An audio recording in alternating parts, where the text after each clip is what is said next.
Hello friends, तो स्वागत है आप सबका हमारे चैनल यूनिक लर्निंग में। तो चलिए हम आज की अपनी टॉपिक की ओर चलते हैं। तो आज का हमारा टॉपिक है रिमूवल ऑफ टू। ये एक ग्रामर का टॉपिक है, तो चलिए हम इसके बारे में जानकारी लेते हैं। तो इसका हिंदी होता है रिमूवल ऑफ टू का कि टू को हटाओ। मतलब कोई सेंटेंस का दिया हुआ होगा, उसमें से हमें टू जो है उसे हटाना होगा। तो टू तो हम हटा देंगे, तो उसके बदले में हमें लिखना क्या होगा, तो हमें उसके बदले में जो लिखना है वो हम अब बताते हैं। तो पहले हम ये आपको पढ़ाने से पहले एक बात बता दें कि अगर इज, एम, आर ये अगर तीनों जो है हेल्पिंग वर्ब ये है, आप जानते होंगे। अगर ये तीनों आए, मतलब सेंटेंस में अगर ये तीनों वर्ड आए, तो आप इसके जगह कांट का यूज करेंगे। तो कांट को आप कैन नॉट भी कह सकते हैं या कांट भी कह सकते हैं। तो कांट का आप यूज कीजिए या कैन नॉट का कीजिए, बात एक ही है।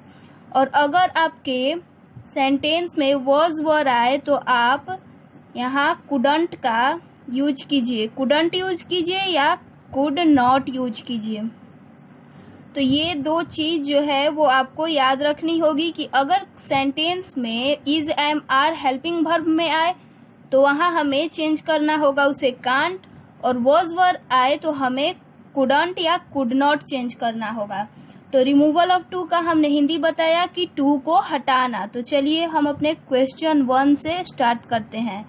तो हमारा क्वेश्चन 1 है कि ही इज, मान लीजिए हम कोई क्वेश्चन लेते हैं, he is too weak to walk. तो यहाँ पर इस सेंटेंस का जो हिंदी है वो है कि वह इतना कमजोर है, वीक यानी कमजोर, तो वह इतना कमजोर है कि वह टहल नहीं सकता। तो टू का जो यहाँ पर हिंदी है, हमारा टू का हिंदी होता है अत्यधिक, आवश्यकता से अधिक। टू का हिंदी होता है आवश्यकता से अधिक, मतलब वह इतना कमजोर है, वह आवश्यकता से कमजोर है, बहुत कमजोर है, ताकि वह टहल नहीं सकता। तो हम अब इसे कैसे बनाएंगे? अब हम तो चैप्टर का नाम है हमारा रिमूवल ऑफ टू, तो ये टू को हमें हटाना है। तो पहले हम देखेंगे ही जो है हमारा क्या है, तो ही है सब्जेक्ट। आप जानते होंगे कि जो फर्स्ट लेटर आता है कोई भी सेंटेंस में तो वो सब्जेक्ट होता है। उसके बाद इज क्या है हमारा हेल्पिंग वर्ब। तो हेल्पिंग वर्ब को हम एच भी से डिनोट करते हैं। एच मतलब हेल्पिंग और भी मतलब वर्ब। टू क्या है, तो टू हमारा एडवर्ब है। वीक क्या है, तो वीक हमारा कोई वाक्य है, मान के चलिए। तो टू है आपका ऐसे ही एडवर्ब हो गया, और वॉक हो गया कोई नाउन। तो चलिए अब हम इसे आपको बनाकर दिखाते हैं। तो ये इस प्रकार बनेगा कि he is too weak to walk. तो ही का हम सब्जेक्ट का सब्जेक्ट लिखेंगे ही, और इज आया है हमारे सेंटेंस में, तो हमने आपको बताया था कि कैन नॉट का हम यूज करेंगे। तो ही कैन नॉट, अभी नहीं, ही इज, पहले अभी हम इज का इज ही उतारेंगे, इसे बाद में हम कैन नॉट का यूज करेंगे। अभी पहले हम इतना जो है ही इज टू वीक उतारेंगे, और टू के बदले हम सो लिखेंगे। He is so weak, he is so weak. इतना मतलब टू के पहले का हम सारा वर्ड्स उतार देंगे, और उसके बाद टू के बदले हम सो लिखेंगे। यहाँ पर टू जो है इसके बदले हम डैट लिखेंगे, डैट।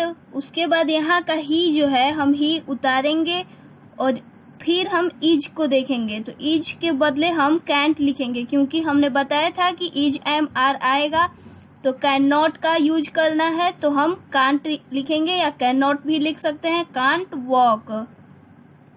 ये अब वॉक अंत में बच गया। अगर आपको नहीं पता चला तो फिर से मैं आपको बता रही हूँ कि ये जो सब्जेक्ट है ही, वो यहाँ पर हमने उतार दिया, और इज जो है वो भी उतारा। टू के बदले हमने सो लिखा, टू के बदले में सो लिखना है, क्योंकि टू ही हटाना है चैप्टर में। रिमूवल ऑफ टू यानी टू को हटाइए। तो टू को हटाया हमने और सो लिखा, और वीक का हमने वीक लिखा। उसके बाद इसकी फॉर्मेशन होती है कि टू के बदले, यहाँ टू के बदले हम डैट का यूज़ करते हैं और उसके बाद हम ये ही यानी सब्जेक्ट को लिखेंगे और उसके बाद इज के बदले कैन नॉट, कांट और ये सब अब कुछ नहीं लिखना है और ये अंत वाला जो हमारा वर्ड बच गया वॉक ये लिख देंगे। तो हमारा सेंटेंस ये कंप्लीट हुआ। तो हमारा क्वेश्चन नंबर दूसरा है। चलिए हम एक और आपको क्वेश्चन लेकर बता देते हैं कि कैसे बनेगा। तो हम क्वेश्चन लेते हैं कि the sun is too hot for me to go out at present यानी उपस्थिति में। तो चलिए हम देखते हैं इसका आंसर। तो इसका आंसर होगा, जैसे हमने द सन यानी सब्जेक्ट लिया था, जैसे उस हमने क्वेश्चन में ही को सब्जेक्ट लिया था, तो इस क्वेश्चन में हम द सन को सब्जेक्ट लेंगे।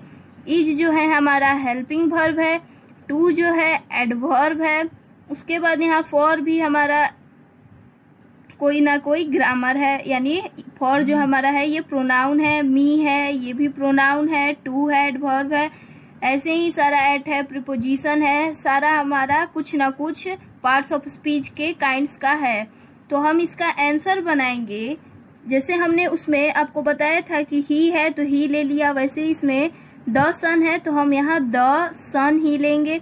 तो द सन लिख दिया। इज है तो इज उतारे, टू के बदले हमने बताया था कि सो लेना है, सो लिखें। The sun is too hot, तो the sun is so hot, यहाँ तक हमने लिख लिया पहले से। उसके बाद उसमें टू था और इसमें फॉर है, तो फॉर है तो हमें कुछ नहीं करना है, जैसे हमने टू के बदले में वहां डैट लिया था, यहाँ फॉर के बदले में हमें डैट ले लेना है। उसके बाद मी है, तो मी जैसे आप वॉइस बनाते होंगे तो आपको तो पता होगा आई का मी होता है, आई मतलब जो हुआ सब्जेक्ट है तो उसका ऑब्जेक्ट में मी होता है, ही का हिम होता है, सी का हर होता है, वैसे यहाँ पर ये ऑब्जेक्ट है तो इसका सब्जेक्ट क्या होगा आई। हमें डैट के बाद हमेशा सब्जेक्ट का ही यूज करना है। तो मी यहाँ ऑब्जेक्ट है तो हमें मी का ऑब्जेक्ट में सब्जेक्ट क्या होगा आई होगा, तो आई हम यूज करेंगे। तो दैट आई, यहाँ पर फिर इज है तो इज के बदले में मैंने बताया था कांट लिखना है, तो I can't go out at present, go out at present. तो हमारा वाक्य आता है बन के कि the sun is so hot that I can't go out at present, यानी सूर्य इतना गर्म है, अत्यधिक गर्म है कि हम उसके उपस्थिति में बाहर नहीं जा सकते। ये हमारा वर्ड आया। अगर आपको ये नहीं समझ में आया तो मैं एक और आपको बताते हैं।